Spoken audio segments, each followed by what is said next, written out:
Hello and welcome to Crisis What Crisis, a new podcast designed to be a useful field guide as we all try to navigate and come to terms with a dramatically changed world. Whether it's personal, professional or both, crisis is without doubt the new shared experience. I'm Andy Coulson, a former newspaper editor, Downing Street Director of Communications and one-time inmate of HMP Belmarsh. For the last 4 years, I've been putting all my experience, the good and the bad, to use as a strategic advisor to business leaders. And I can tell you that the bad has been just as useful as the good. And that got me thinking that there are plenty of great podcasts out there where you can hear stories of success. There are far fewer where you can benefit from the experience of those whose lives have properly unraveled. So in Crisis What Crisis, I'll be talking to the embattled, shamed, courageous, ruined, damaged, resilient, unlucky and lucky survivors of crisis. Some names will be familiar, some less so, but all our guests will talk about their crises honestly, often with humour, but always in the hope that what they have to share might be useful to anyone facing down their own demons and challenges.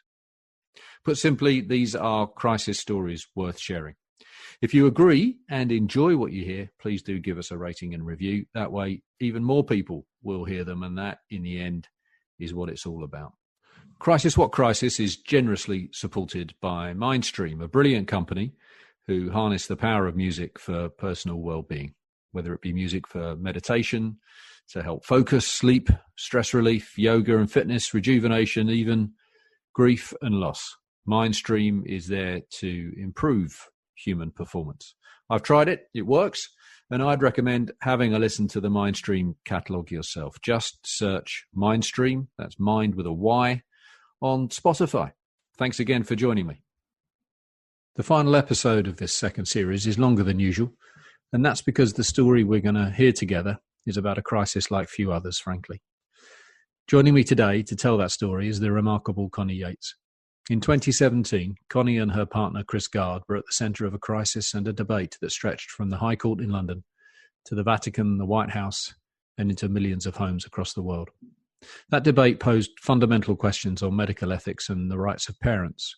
But for Connie and Chris, it brought only pain. For the question being asked was the most heart-rending imaginable. Should their son be kept alive to receive treatment that might extend his life?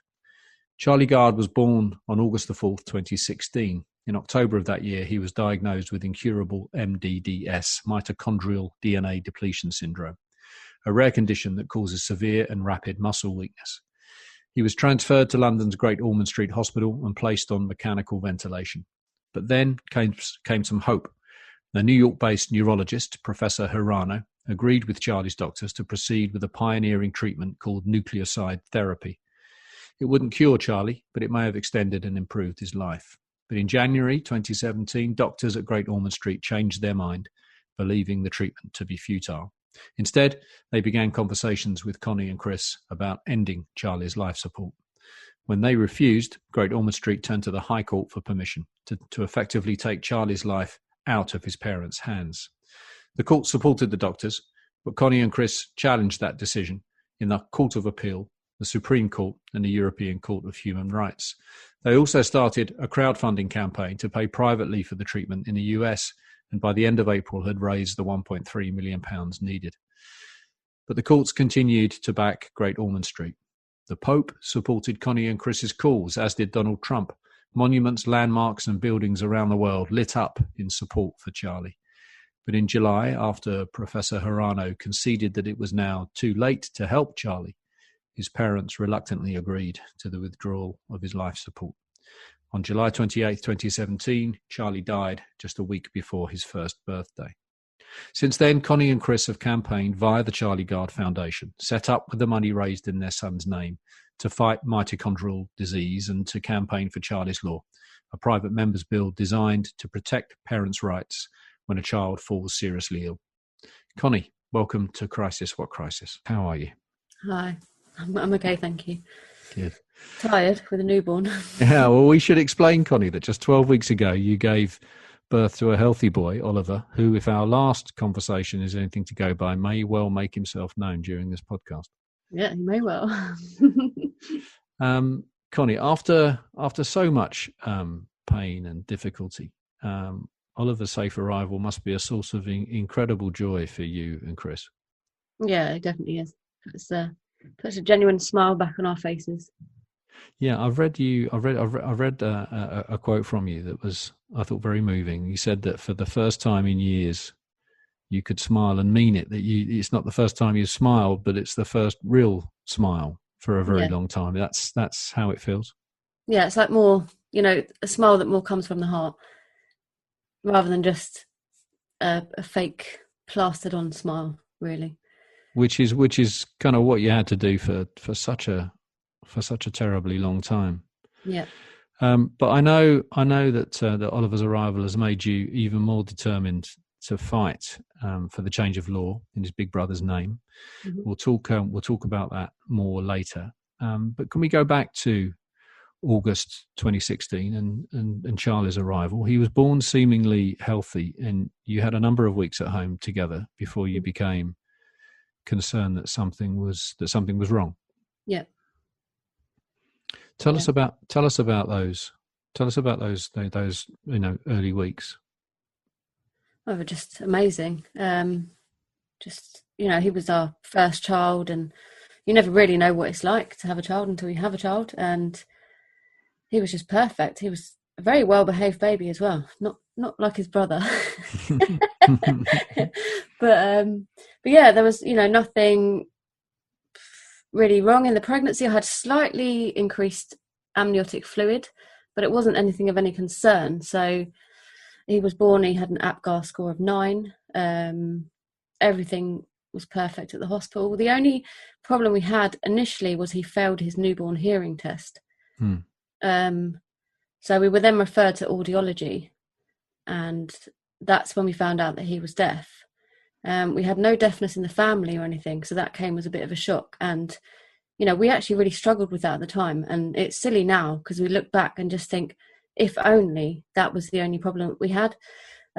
Charlie was fitted with hearing aids quite quickly, actually. I was quite impressed with how it was all done. And obviously it's hard to tell with a baby whether they can hear or not. But the audiologist seemed to think that he could, because when we said anything to him, he was turning his head, looking at us and things like that.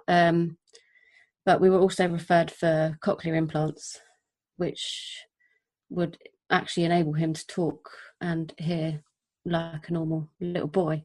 Right. But yeah, as I said, initially we really struggled with that, but in the end it was, the technology's advanced that much, and with it being 2016 at the time, there was a lot that they could do. This is one of the things that strikes me about your story, Connie, your and Chris's and Charlie's story, is that it's kind of layers of crisis. You have what you think is a healthy first child, and you discover, as you just described, that he's deaf. First of all, that he has hearing problems and that he's deaf, and you think, well, that for most people is a significant crisis. Mm-hmm. And then, of course, not that long after, you discover the terrible truth of his diagnosis. When was the transfer across to Great Ormond Street? So yeah, this is the 11th of October, and they kept him in the induced coma. They filled him full of antibiotics in case it was an infection, and then they started to wean down the sedation, and he was doing quite well. He was breathing on very, very minimal support, so they started talking about taking him off the ventilator and just seeing how he went. So they did that on the 14th of October, so just 3 days later. It was my dad's birthday, I remember that. And yeah, so Chris went there first, and he rang me and he said he's doing well. So straight away I rang my dad. I said, happy birthday, Charlie's doing well, he's breathing off the ventilator. And very quickly got dressed and went down there, because in ICU you can't stay with the child. That's different to your local hospital. So we were in a room very close by, and we always took turns so that one of us would be with Charlie. So yeah, I very quickly got dressed and went down there, and although he was breathing well, again his lactate went back up again. And knowing that he'd had all the antibiotics and everything, I think that was a bit of a concern for them. But initially, arriving at Great Ormond Street Hospital, we were amazed at all the tests that he had done, all the doctors that we had seen. I really had to fight at our local to have something, even like an ultrasound or an ECG and things like that. So I was amazed at the resources that the hospital has. There's quite a few times we were asked if Chris and I were related, which shocked us a bit, because we're definitely not related. I suppose, they were thinking maybe it was a genetic condition, and sometimes cousins do get together, Right. and these things are more common. So I think they were just, Yeah. I think every doctor that came along, whether it was a cardiologist or a neurologist or whatever, they would ask that question. Ask the same question, yeah. Okay. So you would think that that's a question maybe that does need to be asked by someone at some stage, once. Yeah, maybe, yeah. But it's a shame they didn't write it on the notes, because we've got it a few times, yeah. But anyway, definitely not related. And so once they then put Charlie back on the ventilator because of the lactate, and that's when they then took us into the side room. We always call it the room with the tissues. Yeah. And that's when they said, we think it's mitochondrial disease, and there's no treatment and there's no cure. So those were the words, Connie, were they? Yeah. One, we'd never heard of mitochondrial disease before. And two, we couldn't believe that in 2016 that there was this disease where there was nothing you could do for it. I always thought getting a cancer diagnosis would be absolutely devastating, but the majority of the time, there is usually a treatment option as long as it's caught early enough. So even with that, there feels like there's some hope, as devastating as it is. And obviously I've had cancer, friends and family as well. So, I don't mean to say anything against anyone who has cancer or anyone receiving a cancer diagnosis. I know of course, how devastating that can be, but just to be told straight away, like, your baby has this, we think your baby has this, and there's nothing we can do. It's, and they said to us, we will try the ventilator 2 more times, and that's it, and we won't put it back in again. Sorry, just so we're clear, up until this point, no one had suggested to you that your child was facing something that was life-threatening in that sense. And the first conversation, again, this is not, we're not seeking to be ultra critical at this stage. We're just wanting to set out the facts, if you like, and you're taken into the side room and you're told that your child has something that you've never heard of before, and that there's nothing that can be done. Yeah. And that we're going to try ventilating your child twice to keep him alive, but we won't try a third time. Yeah. That's the conversation. Yeah. Once we remove it, we won't put it back in. So how did you both react? Oh, just absolutely devastated. It's almost, I was so shocked that I almost can't remember that moment now. It was so traumatic that I don't know, I can't even explain it, really. Just utter devastation, like speechless. Yeah, my jaw dropped to the floor. Yeah. And when your child's critically ill, everything changes, right? The world becomes sort of slightly out of focus. Yeah. It's a bubble. Yeah. I mean, it's an impossible question to answer on one level, I suspect. But how did you cope in the sort of 24 hours after, a piece of news like that? How did you cope? I didn't cope very well at all. I couldn't eat anything. I couldn't drink anything. Yeah, I really didn't cope. Our little baby, who we thought would be here forever, who we thought would bury us, Of course. We'd utterly unnatural. Pictured them at school and pictured them getting married and making us grandparents. Their whole life is kind of thought about, isn't it? As soon as you see that pregnancy test, it's not. Yeah. So but initially, when I looked up mitochondrial disease, a lot of what I read said that it's caused by mitochondrial DNA, which is actually to do with the mother's egg. And potentially every child that mother has would then have mitochondrial disease. But obviously I know a lot more about it now, and it can also be caused by nuclear genes too, which is what actually happened in our case. But initially I felt that it was my fault, and I don't want any mum that has a child with mitochondrial disease due to mitochondrial DNA to feel guilty or anything. That's just how I felt initially. Yes. And, I don't feel guilty now because we weren't aware that we'd given Charlie this faulty gene. It wasn't anything that we had knowingly done. So, I don't feel that guilt now. I feel a lot of guilt for other things, but I don't feel that because that was out of our control, and that was, as I said, we didn't have knowledge of it. So, but yeah, I did feel a lot of guilt at first. How quickly did you go into research mode? Because that's what yourself and Chris did. You went off and you started reading, and you wanted to understand exactly what mitochondrial disease meant, what it is, what it does to a child. How quickly did you get to that? Well, obviously, straight away we went back to Charlie. Showered him with tears.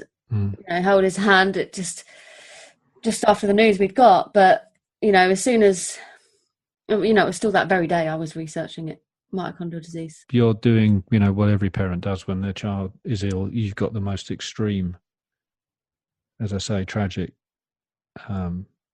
example of it, but you immediately onto Google.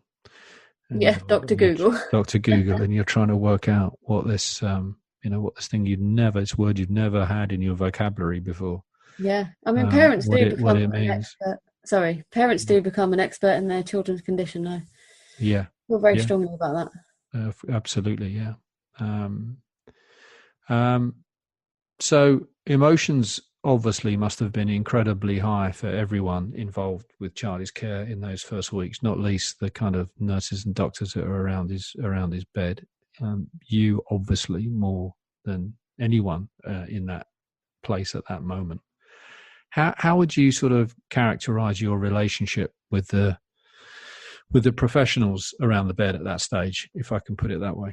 No, honestly, I cannot praise them enough. We could not have done it without them. They held us up and they became like family. We were there 24/7 between us for 9 months, and I feel like I'm tearing up now just talking about them. They just meant so much to us, and they were a big, big part of Charlie's lives. They were a big part of our lives, and we were going through the worst thing in our lives, but they still made us smile. Do you know what I mean? And yeah, they do an amazing job, absolutely amazing job. They deserve lots of medals because being in intensive care is a very traumatic place to be, and to choose to work there, it takes incredible, isn't it? Sort of person, and it's impossible for them not to get attached as well, so they feel it too. They cried with us. Yes. They smiled with us, Yeah. But what everyone's heard about our story, all these court battles and everything like that, you wouldn't know if you were there with us in intensive care. You wouldn't know. There was... And that I think is really important that we sort of set out as we get into the rest of this story, because as you say, there's a conflict, isn't there? But at no point was any of that from your perspective and from Chris's perspective about the care in the hospital that he was receiving from the professionals at his bedside. You've got nothing but praise for those individuals and for those professionals, right? Yeah, I mean, I believe it was a management decision by people who didn't even know Charlie, and but I don't know, so I can't really say that. But that's what I believe. Yeah. When did you first sense a sort of shift in view, as you say, from management? I mean, did you have any kind of involvement with hospital management, if you like, in that sense before before you got to the point where there was clearly a difference in opinion? Was that a slow process, or was that a sudden process? Well, I mean, I've got to cut a very long story short, or we'll be here for literally 6 hours probably. But we sort of got to sort of December time, and I'd thoroughly researched this nucleoside therapy. I'd spoke to lots of other parents whose children were on the same medication. I'd been sent videos and photos of children before and what they were like now. And, we're talking children on a ventilator, just like Charlie, and then children running in a park. So, this really seemed like a miracle medication. So and I had every research paper I possibly could printed off about it, all the research that was done. And obviously I'd spoken to Professor Harano at that point, and they, initially the team didn't really want to hear what I had to say about it. And you can't really blame them. I'm only a parent. I'm not a doctor. I'm not professional, But then Professor Harano said that I will speak to them. And that's where it sort of changed. And they then seemed up for trying the treatment in Great Ormond Street Hospital for a period of 3 months. And that would have started in January. So Professor Harano had this conversation with the doctors, and then they said, we'll give Charlie an MRI scan. If there's no irreversible brain damage, then we will go to ethics committee and potentially go ahead with the medication in Great Ormond Street Hospital. So we were absolutely over the moon. Should we just briefly explain that process then? That the doctors have said, yes, this might well be worth trying, but we need the sign-off, if you like, from the hospital's ethics committee. So first was the MRI scan, yes. And then the ethics committee. So yes. Charlie, I said, can we please do the MRI scan ASAP? I just wanted to know. And, Chris and I had that conversation between ourselves. If there was, too much irreversible brain damage, then we wouldn't be pursuing the treatment anyway. So we had his MRI, and a doctor came to the bed space. And that's usually when it's good news. They don't take you in that side room with the tissues. And they said the MRI scan was clear. So ethics was then booked for that, a few days' time. And that was it. So I was literally just over the moon because, they did say that ethics will probably agree to it because we're, up for this, basically. So it was pretty much going to happen. We were crying with happiness. Now, other than when Charlie was born, when I did cry with happiness, but this was beyond when Charlie was born crying with happiness. I was inconsolable crying with happiness, which I didn't even think was a thing. But yeah, and let's be clear, you're not crying because you think you've discovered a miracle cure.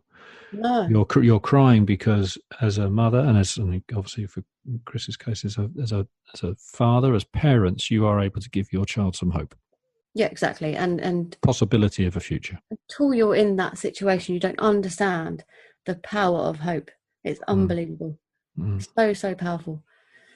So we had that hope. And that felt amazing because we didn't have any of that. And despite all the research that I'd done, I kind of felt like I was talking to the brick wall. When was best interests? When were those words first used? It was probably around November time. Okay. Yeah. I think so. Around about, after we got the diagnosis, really, it was all, let's just get the diagnosis. Let's find out what's wrong. Yeah. Soon after the diagnosis, the word, best interest, because those words are obviously at the heart of this story. But, when I think of, that loss of control element that you and Chris had to endure, hearing those words that what's in the best interests of your child may not be in your control must have been just in and of itself an incredibly painful thing to hear and a painful thing to try to come to terms with. And of course, in a way you didn't, did you? Because that's where you got your fight from. So do you remember how you felt the first time someone used those words with you? Well, it's almost, I'm his mum and Chris is his dad, and how can you say that we don't have his best interests at heart? He's our baby, That's hard. That's hard to hear. And like I said before, it just felt like I wasn't being listened to, and I would have these research papers, but no one would read them, So we didn't have any say in what happened. And it's just a horrible loss of control. And it's not because I wanted the control. I just wanted the best for my baby. And I think, I kept looking at it. If this was me, would I want to try this medicine? And I was like, yes, I would. And I was saying to Chris, would you want to try it? And I'm asking my parents, I'm asking my friends, I was asking the nurses. I was constantly asking people for reassurance to make sure I was doing the right thing, and you know, and everyone always agreed. Everyone who met Charlie and saw Charlie always agreed. And it might, you know, I think it's worth saying that this medication was just a powder that would have gone into his milk. It wasn't anything. It wasn't invasive. No, not invasive and not harmful. The only known side effect was dose-related diarrhea, which you can get from antibiotics sometimes, or KFC even. Yeah. But, you know, and usually that was older people that would have that side effect. Children weren't really shown to be, you know, affected at all. So the fact that this wouldn't have harmed him, you know, yeah. You're, you know, I think it's too easy to say, Connie, that any parent in those circumstances would behave in the same way. I think a parent's protective instinct is incredibly powerful. Obviously, one of the most powerful human instincts. Yeah. But you're a carer for young children with learning difficulties, aren't you, professionally? Yeah. I mean, at this stage, do you think your professional background was helping you in some way, or is there something else, frankly, in your history that you think was giving you, you know, is turning that already very powerful instinct into something that was, you know, that was driving you in a different kind of way? Yeah, but you know, I'm working a lot with disabled people.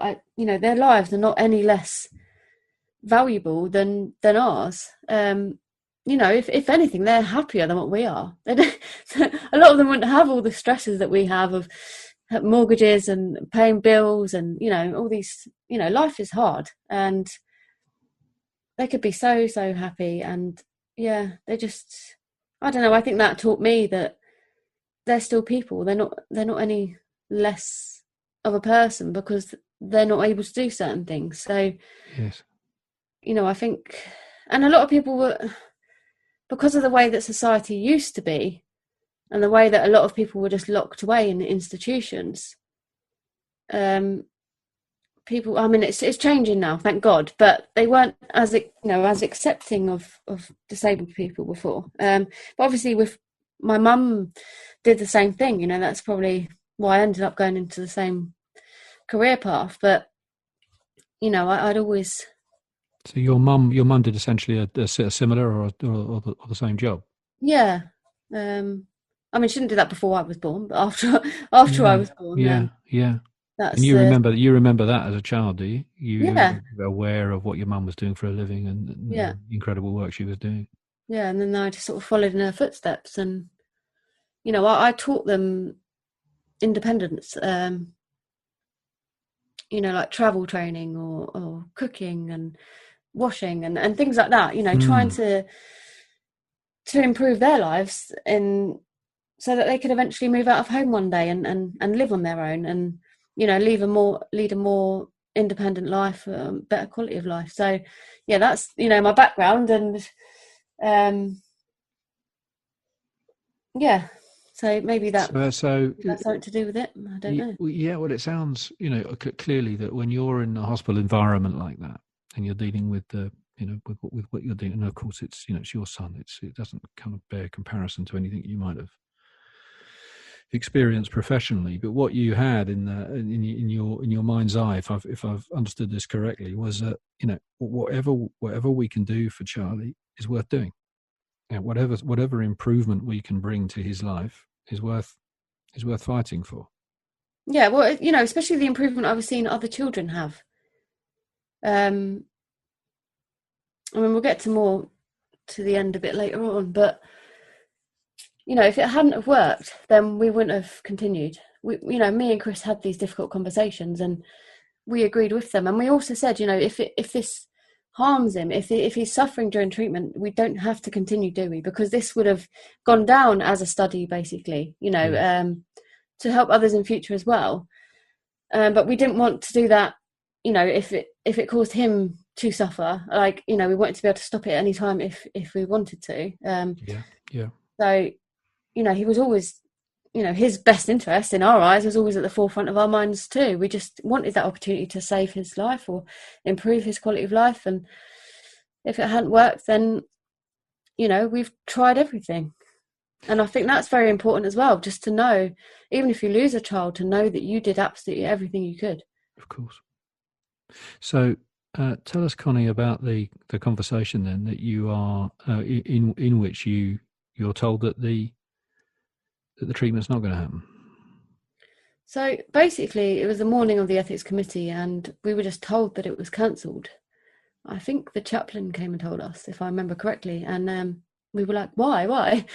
But then one of the doctors, actually no, Friday, like sort of 5 p.m, I think one of the doctors said to us, it's not going ahead. That's not what I've heard. They don't want to do the treatment anymore. And we're like, what?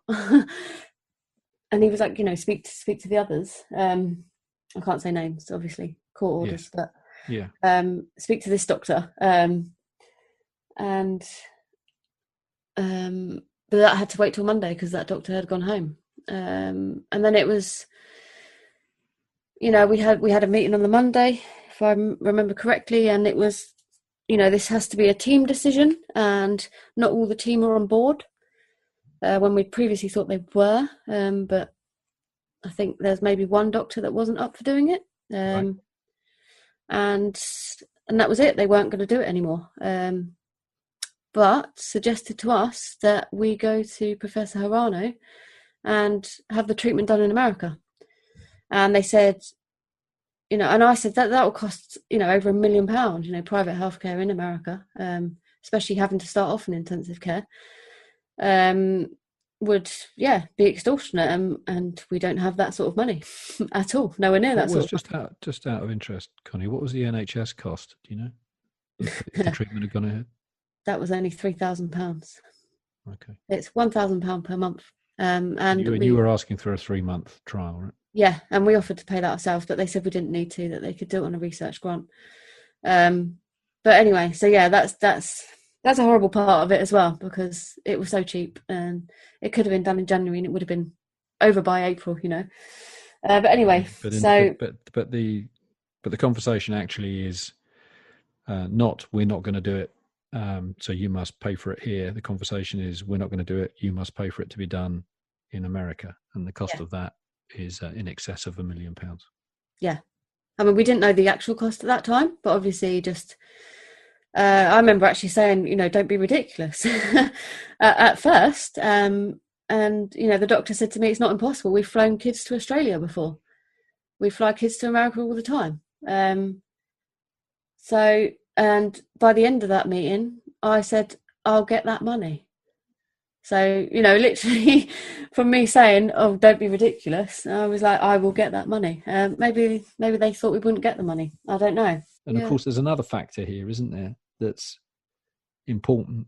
You're acutely aware that the clock is ticking. Yeah. Right? You're acutely aware that what in the time that they are suggesting that you go off and raise £1 million, that's time that Charlie's not having his treatment, and that's time that Charlie is probably getting worse. Yeah, that's always the risk. Yeah, I mean, obviously, we didn't know that at the time. We didn't know if we would be able to raise all that money, but we were going to give it probably not allowed to swear, a beep, good try.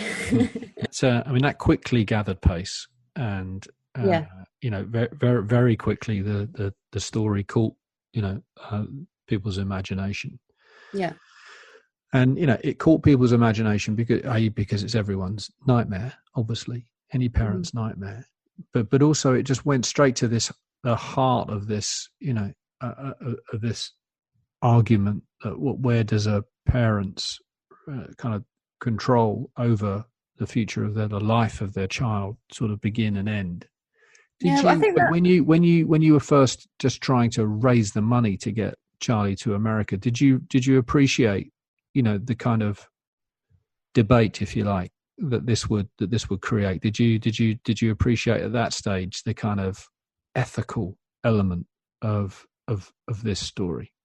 I don't think so, because our ethics committee was cancelled as well, so we didn't even have that sort of ethical point of view from the hospital. I almost wish that had gone ahead to see what they would have said. They may have agreed and said, let's give it a go.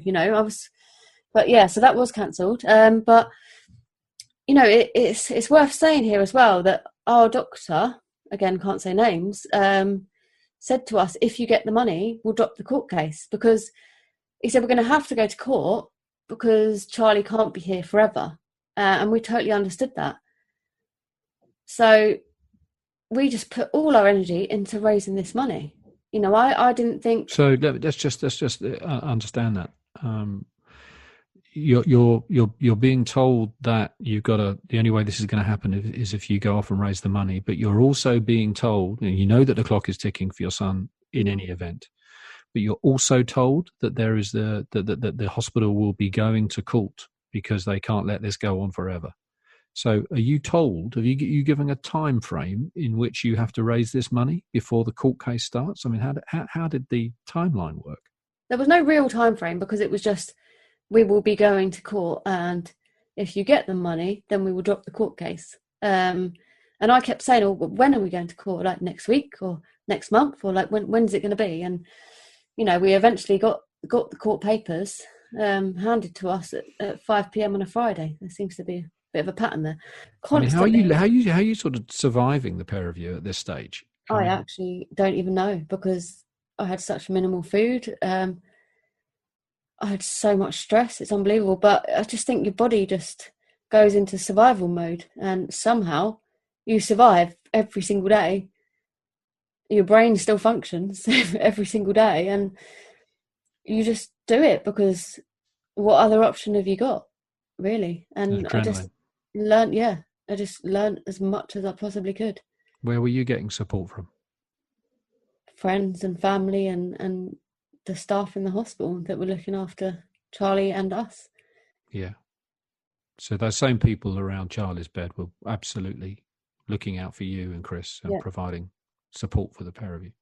Like, my mum brought food up to the hospital. My mum came every day. She brought food up every day, trying to make me eat. But I think I had a bit of PTSD with that, because I was in the family room one day, which is right next to intensive care, and the emergency alarm went off, and it's this deafening sound, and you think, oh my God, is that my baby? And this is before we knew what was wrong with Charlie, but it's haunting sound, and every parent's the same. You see the look on their faces if they're in the room with you. Whose child is that? So you sort of run down the corridor. Is it my baby? Constant alert. Yeah. Yeah, exactly. And, it wasn't Charlie. And you're like, oh, thank God. And then you're like, well, that's someone else's child. Do you know what I mean? So you feel guilty that you're like, oh, thank God it's not my child. Of course you don't want it to be your child, but you don't want it to be anyone's child. Yeah. It's just I think I was eating one day in the family room, and that happened. And I then really struggled to eat after that point, because I don't know if I connected it to it somehow, subconsciously. And I just didn't want to. When I was away from him, I felt terrible. I felt fine when I was next to Charlie. Even just down the corridor, meters away from him, I then couldn't feel like I could cope again. So. But we weren't allowed to eat in intensive care, obviously. But actually, in the end, the nurses used to sneak me food because they were getting worried, because I was just shrinking. And they were like, you need to keep your strength up if you can't fight for him, if you're not eating properly and all this. And, it's very important to keep your strength up, obviously. So they used to make me toast and sneak it behind the curtain. When you have that conversation that for the first time is basically saying, go and raise the money and, we might not have to take you to court, but if you don't raise the money, we are going to take you to court. And of course, what the end result of that court case would be: a decision taken out of your hands that will mean that that Charlie's life will come to an end. Mm-hmm. Did you have any sense that the law could work in that way? Did you have any sense at all that the law could intervene to take that kind of decision away from a child's parents? So I thought our case would have a very good chance. I thought we'd have a very good chance. We're just going from shock to shock, to deeper shock in this story for you. But when you're told that, and you presumably are saying to yourself, well, that can't be right. That surely they can't do that. Presumably, at some point, you sought advice, and someone said, well, no, I'm afraid they can. Yeah, that's exactly what can happen. Yeah, I mean, they can't remove it without your permission, but a judge can overrule everybody, anybody and everybody. So that, I suppose, is the moment when you feel that this control thing that's been a relatively slow process, I suppose, is now beginning to speed up. It's becoming real, more real. Yeah, but at the same time, we were still fundraising at that point. Yeah, you know? yeah. It wasn't until we were actually, when we got the money, and then we had a meeting with them, and I spoke to the air ambulance team and everything. I knew how much it would cost. I knew that they could be there the very next day. Everything was in place. You were in campaign mode, Connie. Yeah. And then we had a meeting, and that's when a member of the management team said to us, "It's not up to us, it's up to a judge." And I wasn't told that before, by Charlie's doctor. And later down the line, I did have a meeting with Charlie's doctor, and he said it wasn't my decision. But I don't feel that he should have told me, if you get the money, we'll drop the court case, if it was never his decision. So it's, again, to have that hope and then have that hope taken away. Tell me about walking into the courtroom, Connie. So, I've seen it on TV before, courtrooms. I'd had no experience of being anywhere near a courtroom before. I'd never even dropped rubbish on the floor. So I've never done anything wrong in my life. Never been in trouble with anything. So it was a very, very surreal experience for us. And I think, the judge is up high, and it's almost like you're looking at him like he's a godlike figure in a way, like he's up in the clouds. I think that may be the way that it was designed originally, for judges to be this sort of superior figure. And it just the room felt very cold. I don't know if that was actually because it was cold, or if it was because of the atmosphere in there and the fear that we felt. And I just looked at him, and I looked him in the eyes, and I thought, he's going to decide whether my son lives or dies, and of all those other times where I'd felt like we'd lost control, this was the ultimate. There was no going back from this. That's what it felt like at the time. I didn't agree with the evidence. It's not that I didn't agree. Even looking at Charlie's medical records, it didn't match with what was being said in court to the judge. That's what I will say at this stage. And you're not even allowed to talk in court. You're represented by these lawyers. You can't say, no, excuse me, I don't agree with that, or excuse me, that's not what happened. It's not like, you see it on TV and they go, order, and all this. Like, you can't do that as a parent. You've got to stay quiet. Yeah. And that's horrible. You're in a terrible film that has got the most horrific consequences, and you got no part in it whatsoever. Exactly. But as far as I was aware, the judge had all of Charlie's medical records, and everything in front of him. But I was never actually given the evidence pack to show what the judge had in front of him. So I never knew that. I didn't know the judge didn't have this vital piece of research, this paper. I didn't know that he didn't have certain scan results and things like that in front of him. So the way the court case was run was absolute shambles, in my opinion. And because we were so out of our depth, like I said, I've got no legal background. I've got no experience with anything. I do now, obviously, but I didn't at the time. I didn't know what we were doing. It was completely over our heads. So I very much felt we have to appeal. This.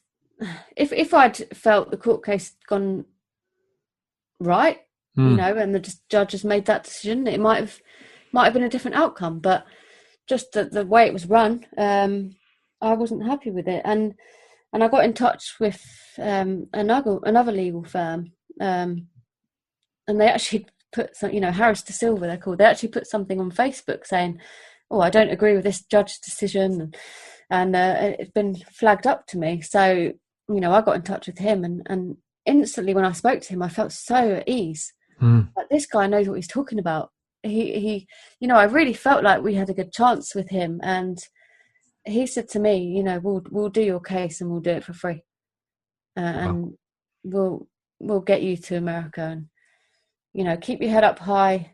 Don't lose hope. It's not over till the fat lady sings, is what he used to always say. He'll be laughing listening to this now.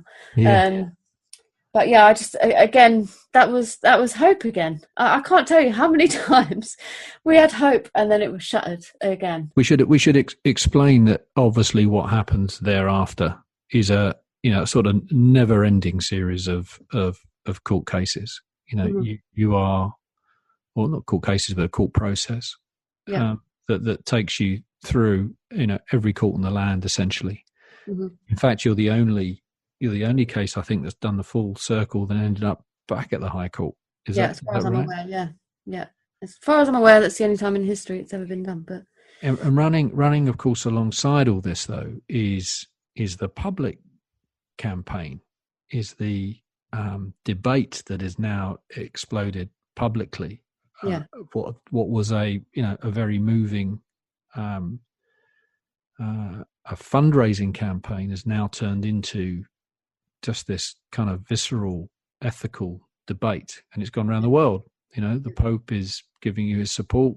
President Trump is tweeting, in a positive way for you.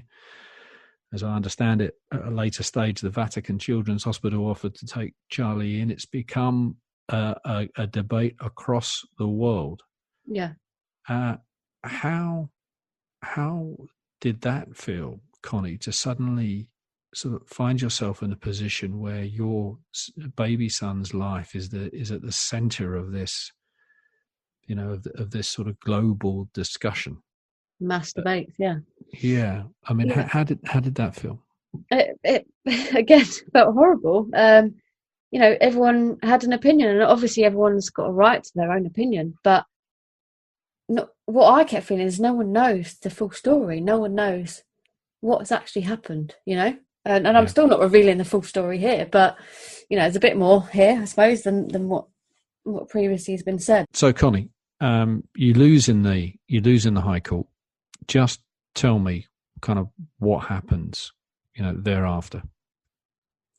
So once that hearing is over, you do have the opportunity to appeal, and that would be at the Court of Appeal. But what I didn't realise at the time, and what probably a lot of people don't realise, is that you can't produce new evidence, or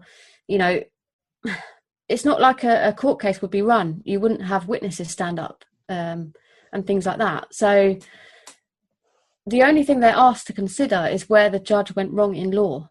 But the Supreme is different. It can be different. So we had a bit more hope at the Supreme. And, we thought that we had a 70% chance of winning the case at the Supreme Court level. So there's that hope again. And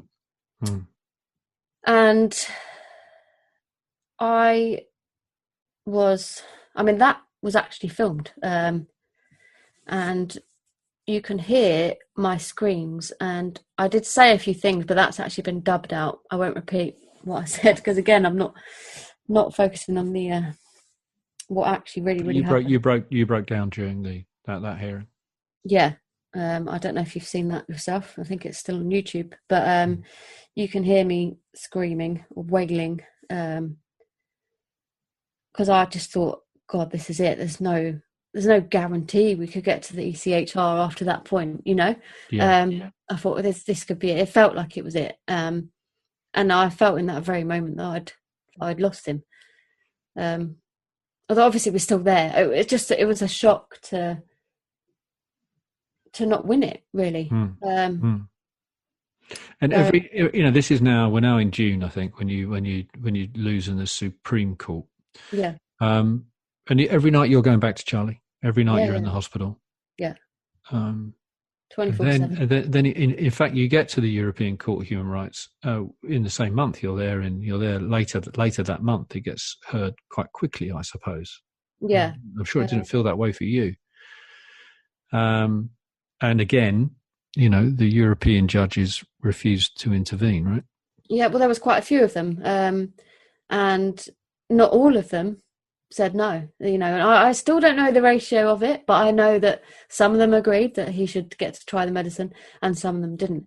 And I remember thinking at the time it was very unfair that there was an English judge as part of that panel, because I thought we've already exhausted all the English courts. After the ECHR reached their decision that they're not going to intervene, of course, the result of that is that the end of Charlie's life is now a reality for you, that there is now going to be a process ordered by the courts for Charlie to be taken off ventilator. Mm-hmm.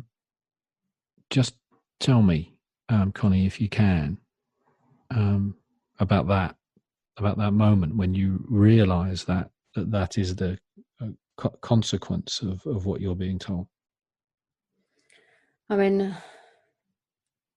that, again, it feels pretty indescribable, how I felt. Instantly sick, instantly beside myself, devastated, absolutely devastated that there was nothing more we could do. That was it. Like, there was nothing. It was done. It was every single court in the land had been exhausted, and our baby was going to die, and yes, we tried, but it all still felt very unfair. And there was this guy that used to stand outside the hospital every night praying for Charlie. He used to stay up all night long. He had a little chair, a little flask, and just used to sit there praying. And I said to him, that's it now, ECHR. I said no. He's gonna. It was all arranged for Charlie to be taken to my parents' house because that's where he was going to pass away. Yeah. And he said, no, he's not going to die. He's not going to die tomorrow. And I said, no, he is. He went, he's not. Trust me, he's not. And it was weird. That, again, somehow gave me some hope. And it sounds really, really strange, but it ended up being true, that he didn't die that very next day. We were then going back to the High Court. Our legal team was sent a letter to Great Ormond Street, said that this particular evidence hadn't been considered, and it would be very unfair to let Charlie die at this point. Like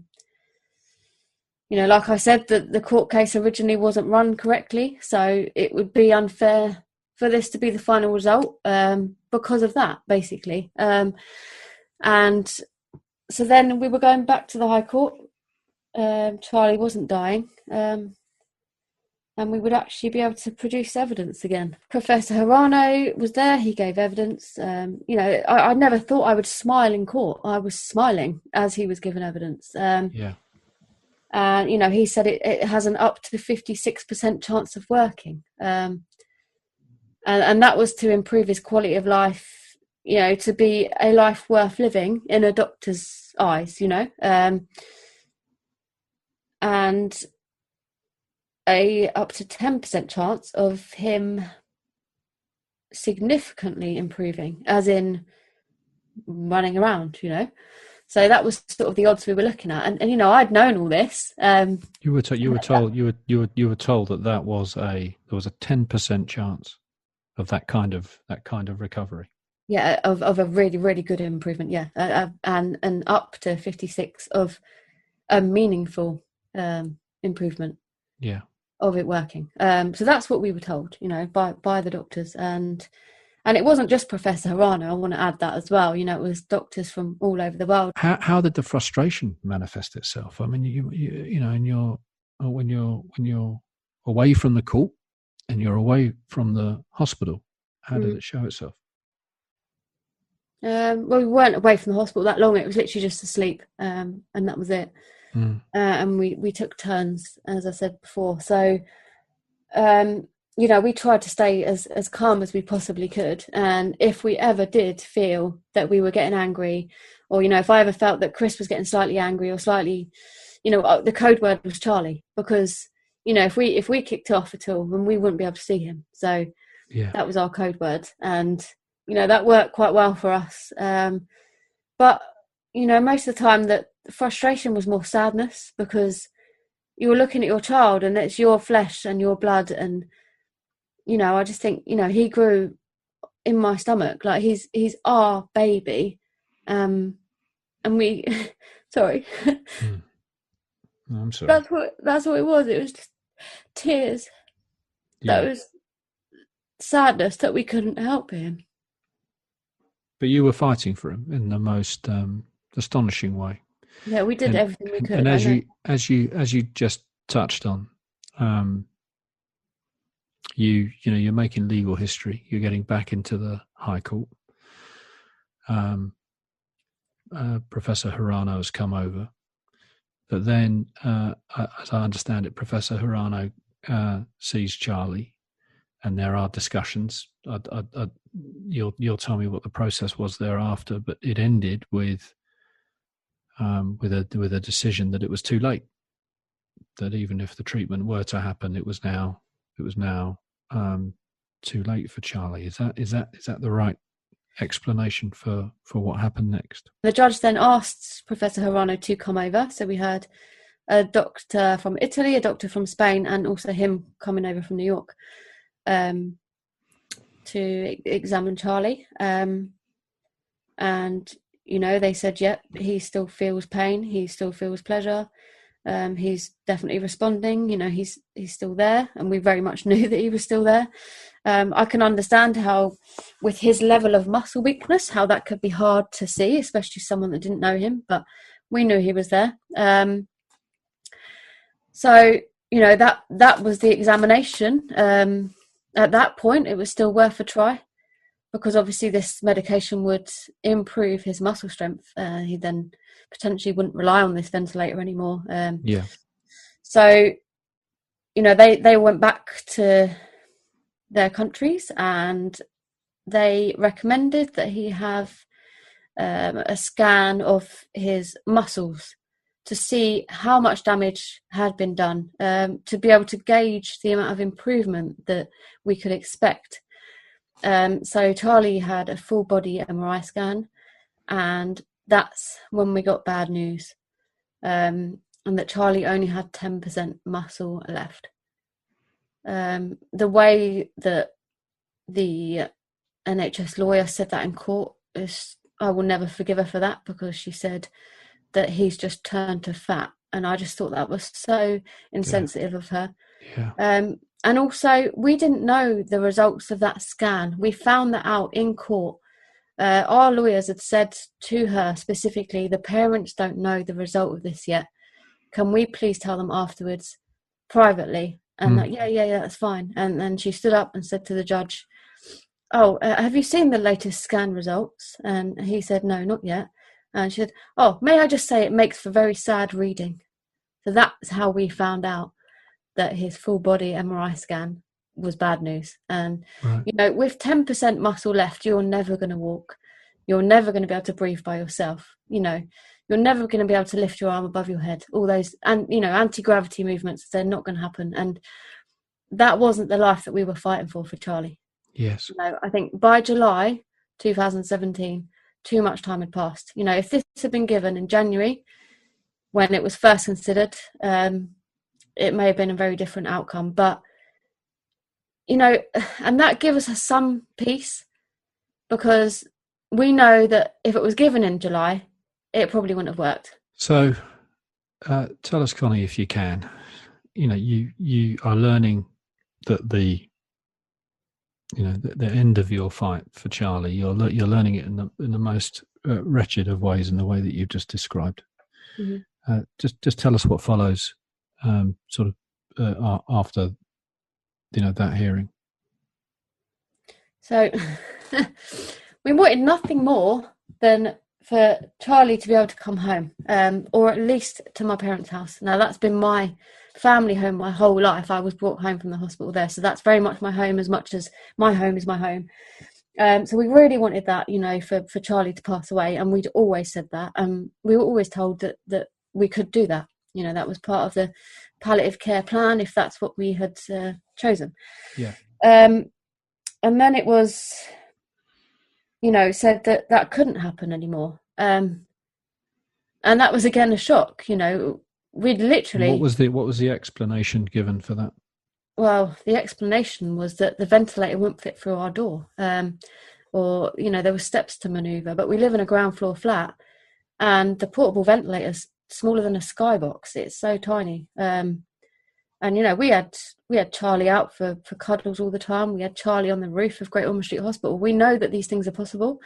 So that felt like a further sort of kick in the teeth. And I think it's very, very sensitive, the end of a child's life. And I know a lot of times parents don't get that option, to go home. Things just happen and they're out of control. And a lot of children do die in hospital. I've seen it myself many, many times, unfortunately. Very traumatic.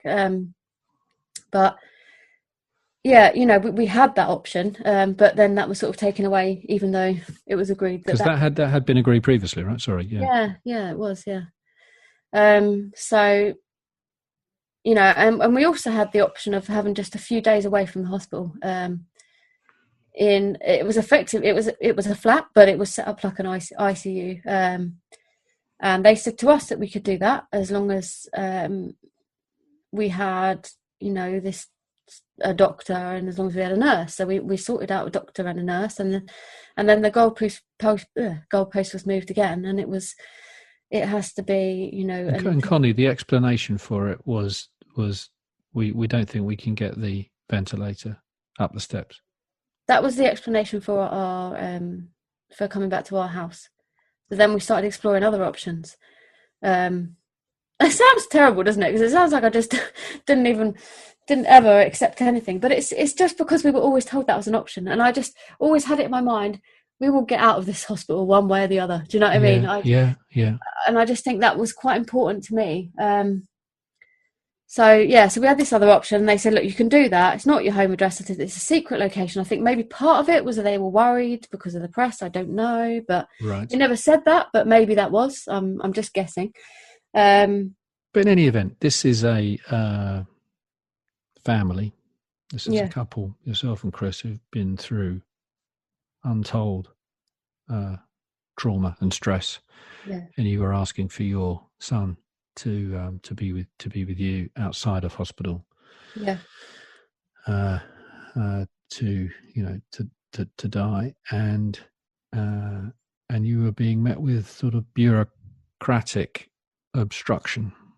Let's put it that way. Yeah. And I didn't feel very kind at the time, and we were saying, we're letting him go. He's going to die.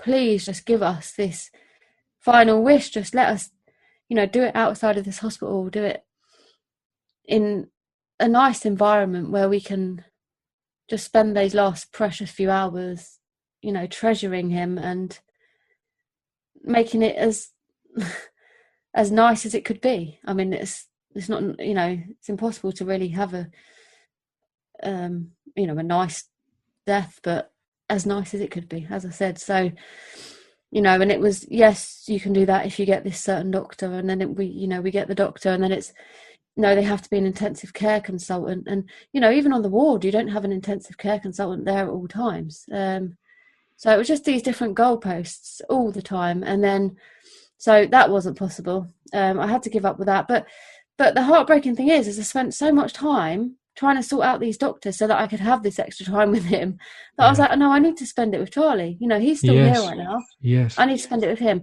And I was with him. I was still there, lying next to him, holding his hand. But I felt that, being on my phone, sending emails here, there and everywhere, I felt like I wasn't 100% of my attention wasn't on him. And that's, that's not what I wanted. So it was then going back to the court again, to decide when and where Charlie would die. It was ridiculous, absolutely ridiculous, and not what we wanted at all. And they asked for this certain date. The hospital asked for the 28th of July, and we asked for a few days later just to give us that weekend, just so we could have a bit of peace, because like I said to you, I'd spent this time trying to sort out these doctors and trying to sort out the end of his life, that I just wanted just a couple of days, just peace, away from media away from court cases, knowing he's going to die, but we've got just 48 hours with him, just some time. We'll play some music, we'll make some memories, we'll take some photos, we'll do some handcasts, all those little things that you can do to make it nicer. But yeah, so back to the court again. As I said, they asked for the 28th of July. We asked for a little bit more time, but judge agreed with them yet again. So, straight away, just agreed with what they said. And it almost felt like if they said to him, the sky's green, he would say, the sky's green. That's what it felt like. Yeah. It just felt like we weren't being listened to. Yeah, it was horrible. Horrible. So, I mean, luckily we managed from the moment that you that conversation that you described in Great Ormond Street, where you're taken into the room with tissues, as you describe it, to be told your son has an awful condition that is incurable. Yeah, he won't survive. Right the way through the story that you've told us, and you are now in a court again. Yeah, just asking for, having conceded that that there's no more to be done. Yeah, just asking for a bit more time. Yeah, and you're not giving it. No. And all the media had to go out of the court at this time. It was secret the day that he was going to die. Which I do understand, of course.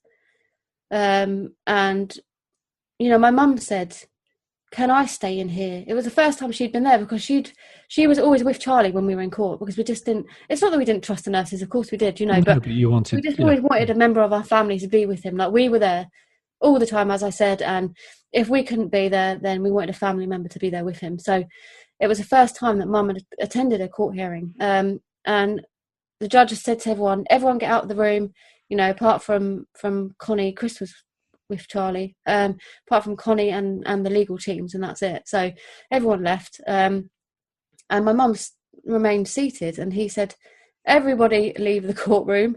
And she said, she stood up and she went, I'm his grandmother, and he wouldn't even let her stay in there. So I had to receive the news that my son was going to die on this particular day, knowing I wasn't going to get the extra time, the extra couple of days with him, on my own. Like, Chris wasn't there. Yeah. And, I broke down again, and I was actually, so I kind of lost control at that point. I was actually hitting my own legs. And, my lawyer was next to me, and he's grabbing my arms, like, to stop me doing that. I think I ended up hitting him, not purposely, do you know what I mean? But I was just sort of, it was just that anger and that frustration and then the sadness and all the emotions rolled into one, and just I just felt the injustice of it all, basically. Injustice is is a word that gets used an awful lot this day and age. But for me, Connie, it's just the kind of endless sort of layers of crisis that you've had to kind of fight your way through with Chris. With, it strikes me, very, very little.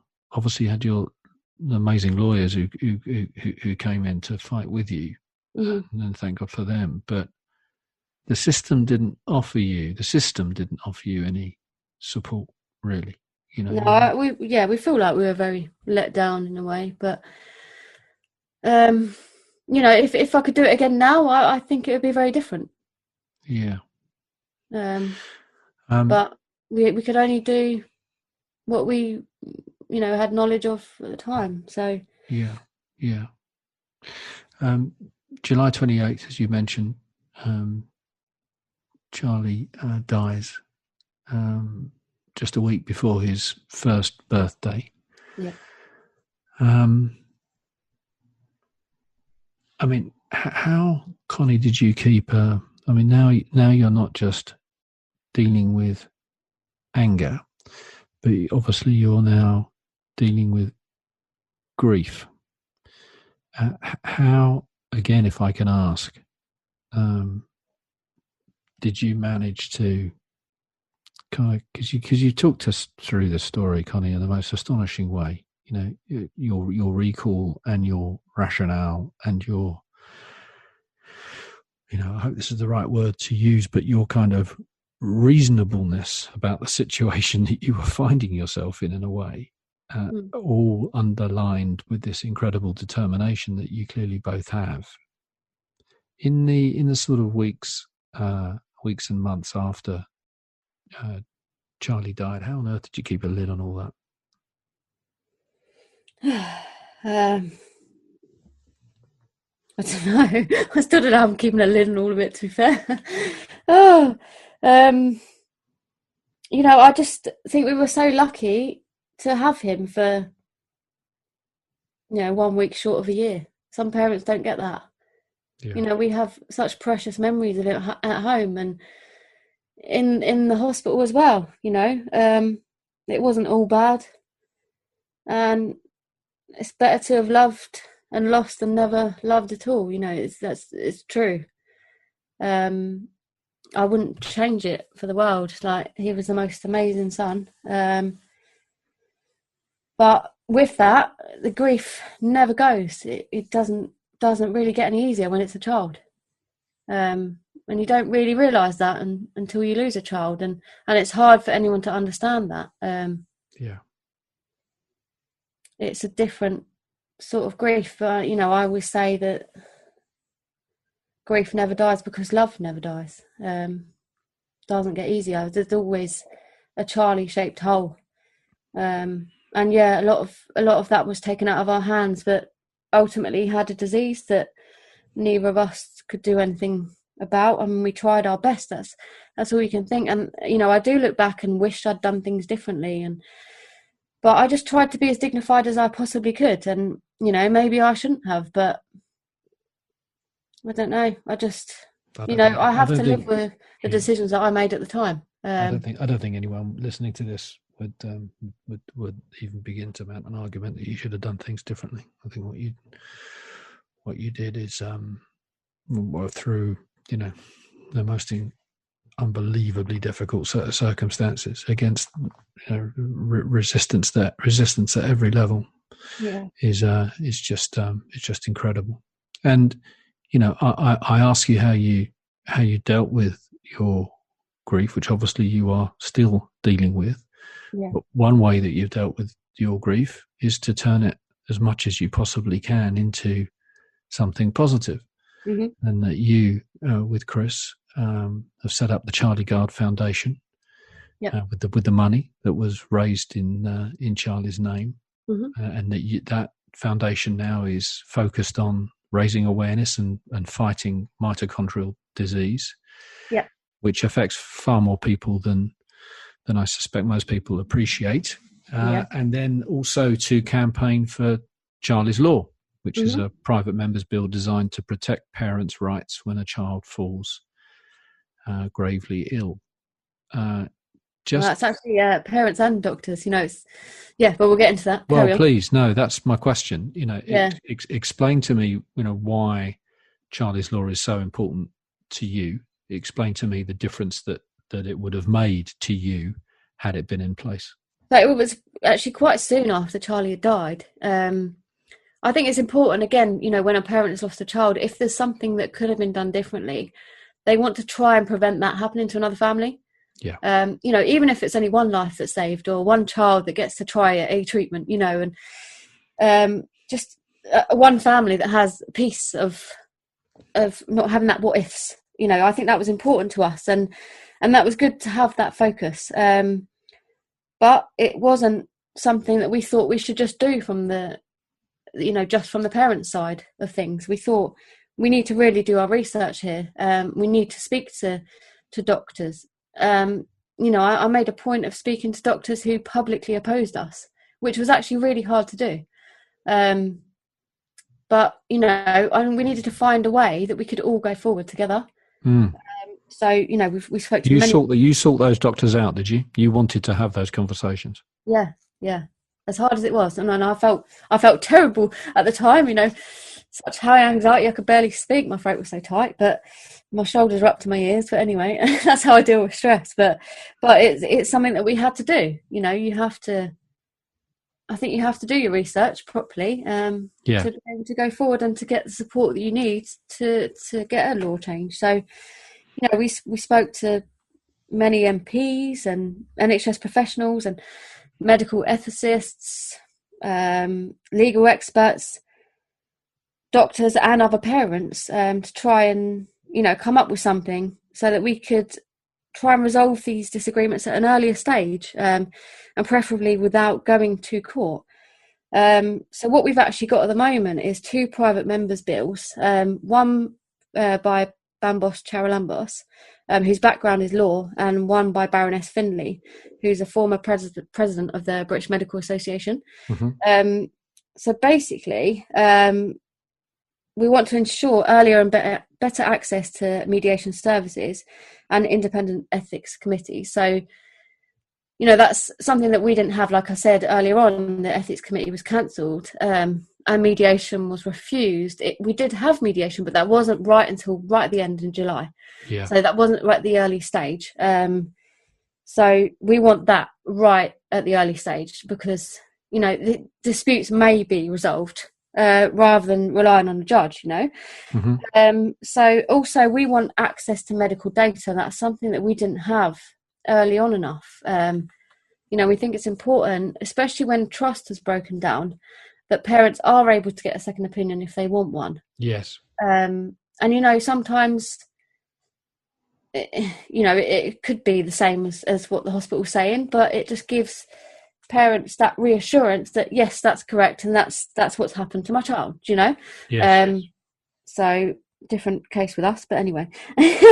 So, and also another thing that we've got is building upon the best interest test. Now, this is always a bit complicated to explain. We've had quite a lot of backlash about this from a few people as well online. But what we're doing is not abolishing the best interest test. So basically, if we believe that, or the parents believe that a treatment is not harmful, and another reputable institution is willing to provide that treatment, then we don't think that child should be prevented from receiving that treatment. Obviously, due to COVID at the moment, it's unfortunately had to be, you know, step back a bit. And we're not quite sure when it could be put forward again, but we're still going to carry on. As you probably realise by now, I don't give up very easily. That does come across, Connie. So yeah, that does come across. We just want to be able to prevent what we've been through for anyone else. It's hard enough having a sick child, and to then go through this and to then be taken to court, and you know, it can be done in a better way. Basically. But Connie, what's you know? There's several astonishing things about your story, but you know what's amazing is that having gone through everything you've gone through, you've now decided to immerse yourself in pretty complex areas of law. Yeah. You know, with a passion and a focus that is, you know, that is breathtaking. Now you have Oliver. Yeah. His arrival, I assume, has made you even more passionate in the cause, even more concerned to advocate for parents' rights. Yeah. Well, you know, I must admit, I think I would be a bit scared if I had to take him to hospital. But I do know that he doesn't have the same condition as Charlie. But, you know, there's no guarantees. I've seen a lot of sick children. The world is a bit more scarier for me right now. How are you managing that, Connie? How are you? Well, you know, things happen, and somehow you cope. I've just got to pray that he's going to remain healthy and live a healthy, happy life. That's all I can ask for. And I think you realise that, you know, money's not important. Materialistic things aren't important. What's important is health and happiness, and and I just think when you're going through hell, you just got to take a day at a time, sometimes an hour at a time, sometimes a minute, sometimes a second, and you'll get through it because you don't have a choice. And, little Oliver, like I said earlier, has brought so much joy to our lives, and I don't think we would appreciate him as much as we do if we hadn't been through what we've been through. So, he's probably more loved than he ever would have been. Charlie was more loved than he ever would have been. Everyone's more loved than they ever would have been in my life right now. I just think you appreciate things. You appreciate, when Charlie died, I felt guilty that I could still breathe and he couldn't, and they took that ventilator away. I couldn't watch it. I couldn't watch it be done. But he then opened his eyes and looked at me as if to say, help me, and I couldn't do anything. And that broke my heart, and tears are coming again now. But, I then felt guilty that I could breathe and he couldn't. And, sorry. Well, look, Connie, I think all I can say, sort of on my own behalf, but also on behalf of anyone who's listening to this, is, there is no doubt at all that there's that you could have done any more for Charlie, and how lucky he was to have you as his mother. And I think the second thing that people would want to say to you if they had the chance would be congratulations. Congratulations on Oliver. Could not be happier for you and Chris. And then I'd just like to say thank you for sharing your story with us today. Thank you. There's a lot more to it, believe it or not. I'm sure. I have no doubt. We haven't even talked about Trump yet. Yeah, is he going to win the election, I suppose? You know what? I'll always appreciate what he did for us. So yeah, no one's perfect, but he was good for us. I don't think without his help we would have got any peace in this. So thanks, Mr. Trump, for that. Connie, thank you so much. Thank you so much for your time, and thank you so much for for feeling you could share your story with us. Thank you. Thanks for listening to Crisis What Crisis. Do feel free to send us your feedback. You'll find our contact details and our show notes giving you the key insights from our guests at crisiswhatcrisis.com. There are more useful conversations on the way, so please do subscribe. And if you like what you hear, give us a rating and a review. It really helps. Thanks again.